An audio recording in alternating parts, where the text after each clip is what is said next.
let me talk about the person who propounded the ecological systems theory.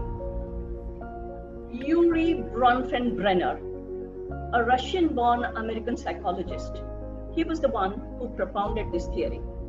According to him, the child is at the core as a producer, not as a consumer, mind you.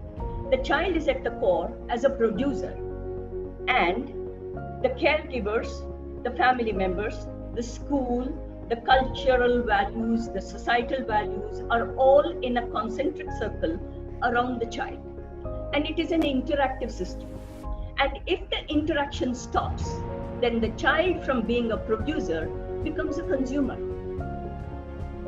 So there has to be an interaction between all these various components of the ecosystem.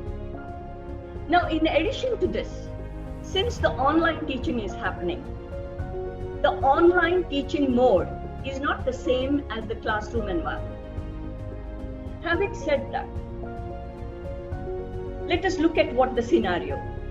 In Bombay, I'm talking Bombay because I'm from Bombay, small matchbox size houses, the child is sitting down to study, there is a TV blaring in the background, siblings are having a fight, the father is sitting at home, he wants a device to work on. The mother, if she is working, she would want a device to work on. All family members may not have an individual device to work on. So if this is the scenario, what is it that is going to happen? There is going to be an achievement lag. In addition to that, the lockdown has been extended. First phase, second phase, third phase, it is extended. So now that being the case, there is something called summer learning loss. I've written an article on that. If you could just type in my name and type in summer learning loss, probably to crop up. Summer learning loss happens when there is a big break from the academics. If the vacation time extends, the learning loss happens.